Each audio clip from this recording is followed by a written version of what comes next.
अभी आप अगर देखेंगे तो एसएससी में ही कई ऐसे चांसेस हैं जहाँ पर सीएचएसएल है, सीजीएल है, सीपीयू है और भी कई सारे ऐसे एग्ज़ाम हैं जिनमें आप अप्लाई करके अपने लिए बहुत शानदार पोस्ट ले सकते हैं। तो कोई एक पेपर ना निकले ना तो इतना नेगेटिव नहीं होते दोस्त। लेकिन कई सारे बार ऐसा आपके अंदर भी नेगेटिविटी आता है यार, कि मतलब ठीक है कोई पेपर नहीं हुआ तो अचानक से नेगेटिव हो जाओगे। अरे यार नहीं लेना होता मेरे भाई टेंशन इतना यार, नहीं लेना होता। टेंशन लेने से क्या हो जाएगा ये बताओ पहले। आज हम आपको अपने जीवन की एक थोड़ी सी है ना 2 मिनट आपका वक्त लेंगे और छोटा सा एक हम बात आपसे डिस्कस करेंगे। ठीक है, शायद ये स्टोरी आपको बहुत ज़्यादा कहीं ना कहीं आगे लेकर जाए। ठीक, 2018 का वक्त था और 2018 के समय में हम अपनी तैयारी में लगे हुए थे, कोई दिक्कत नहीं है। 2018 से हमने अपनी प्रिपरेशन शुरू की और 2020 में 2 सालों के अंदर हमने अपना पेपर क्लियर कर लिया, सभी चीज़ें हो गई, कोई दिक्कत की बात नहीं। तो 2018 के समय में क्या हुआ, तैयारी हमने शुरू की तो हमने अपने तैयारी को शुरू करते वक्त जैसे पेपर का माहौल बनता है वैसे ही पेपर का माहौल था कि हाँ सीजीएल होने वाला है, ऐसे है वैसे है। सभी चीज़ें बढ़िया तरीके से हुई, हमने अपने तरफ से कोई एफर्ट में कमी नहीं की। हमने अपने तरफ से बहुत शानदार तैयारी की। प्री में भी बहुत अच्छा मेहनत हमने किया, उसी तरीके से हमने मेंस में भी बहुत अच्छा मेहनत किया, उसी तरीके से इंग्लिश भी बहुत अच्छे तरीके से तैयारी की। और हम आपको बता रहे हैं हम बहुत कॉन्फिडेंट हैं। इस बात के लिए कॉन्फिडेंट नहीं थे कि एक इंस्पेक्टर रैंक हमें मिलेगा, लेकिन इस बात के लिए कॉन्फिडेंट थे कि इस बार हमारा सिलेक्शन हो जाएगा।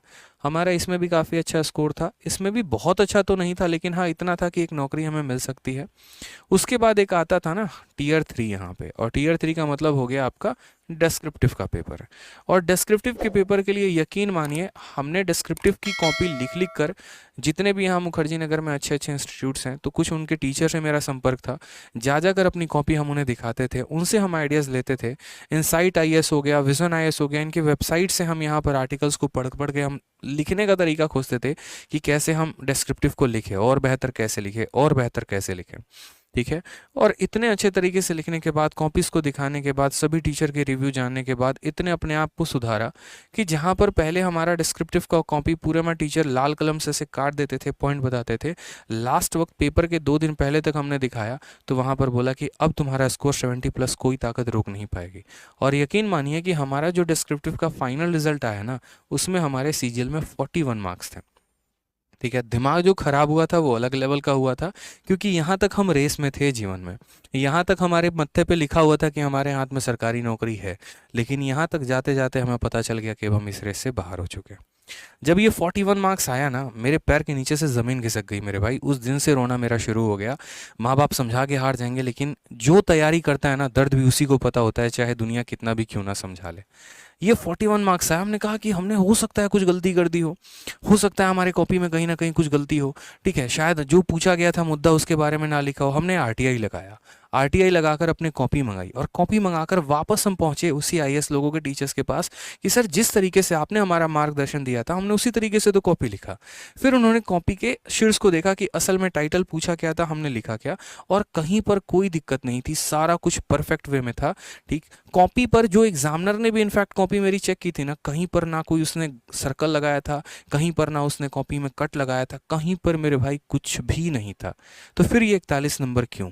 ठीक है, तो असल में हम आपको एक बात बताएं तो असल में जो डिस्क्रिप्टिव की कॉपी सीजीएल में चेक करते हैं वो भी इतने हाई लेवल के लोग नहीं होते हैं, कोई ड्यू के प्रोफेसर या कोई हाई लेवल के प्रोफेसर नहीं होते हैं जो कॉपी चेक करते हैं।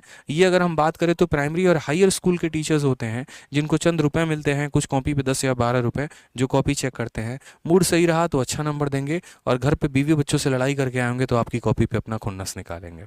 और सबसे घटिया बात एसएससी की ये है कि आप इस पे कुछ भी नहीं कर सकते, ना चैलेंज कर सकते हैं ना कुछ कर सकते हैं, जितना आ गया तो आ गया। इस बात को हमने एक्सेप्ट किया।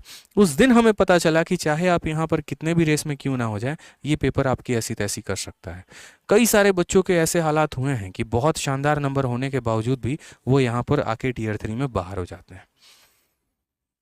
उस दिन मुझे काफ़ी दर्द हुआ और उसका एहसास ये रहा ना कि अगले 1 साल तक मेरे अंदर नेगेटिविटी भरी रही चीज़ों को लेकर, क्या होगा कैसे होगा क्या होगा, क्योंकि एक अच्छा भला बंदा जो रेस में था ना वो एक दिन के आने की वजह से बाहर हो गया। क्योंकि लास्ट में यहाँ पर अगर मेरा 70+ होता तो बहुत अच्छे तरीके से 30 नंबर के साथ मैं अंदर में लीड में होता।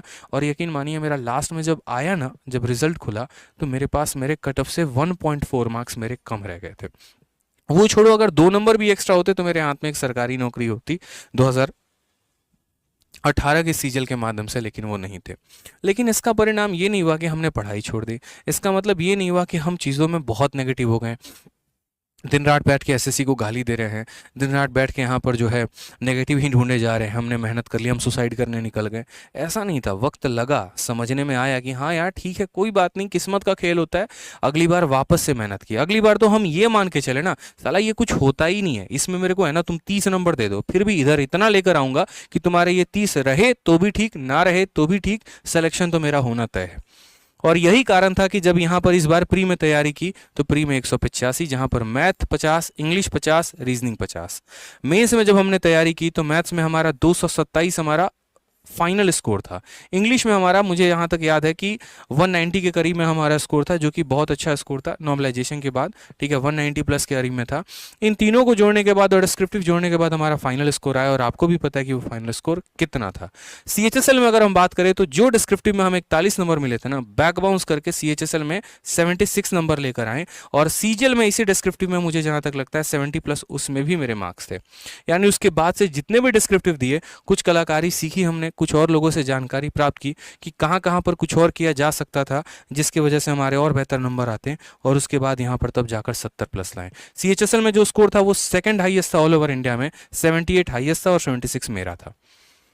तो होता है मेरे भाई, ठीक है, कुछ पल का होता है, लेकिन इसका मतलब ये नहीं होता कि आप वहां रुक जाओ, ठहर जाओ, अगली बार बाउंस मारो, खतरनाक लेवल से बाउंस मारो, और दूर दूर। मैं कहता हूं ना कि अगर 2 कदम आप पीछे ले रहे हैं ना, तो इसका मतलब ये नहीं कि आप डरे हैं, इसका मतलब आपकी छलांग बहुत बड़ी होने वाली है, और वो छलांग इतनी बड़ी होगी कि वो 2 कदम तो मैनेज करेगी ही करेगी, साथ में 10 कदम का लीड भी देकर जाएगी। अब कर लो हमें पीछे, तुम्हें जितना भी करना है, क्या करोगे? तो इसके लिए रोना नहीं होता यार, अभी तो बच्चे हो, 10वीं पास किए हो, रेलवे ग्रुप डी का ही पेपर था, क्या दिक्कत है, पूरी उम्र पड़ी है अभी, ठीक है, तो पेशेंस रखो यार, इसके लिए इतना नेगेटिव नहीं होना होता यार। यार देखो, वीडियो अच्छी लगती है ना तो लाइक जरूर किया करो यार, आप लोगों के लाइक से बहुत मोटिवेशन मिलती है, बहुत हिम्मत मिलती है और पढ़ाने की, और अच्छा करने की, और बढ़िया कंटेंट लेकर आने की, और साथ में वीडियो को हर जगह पे शेयर भी किया करो।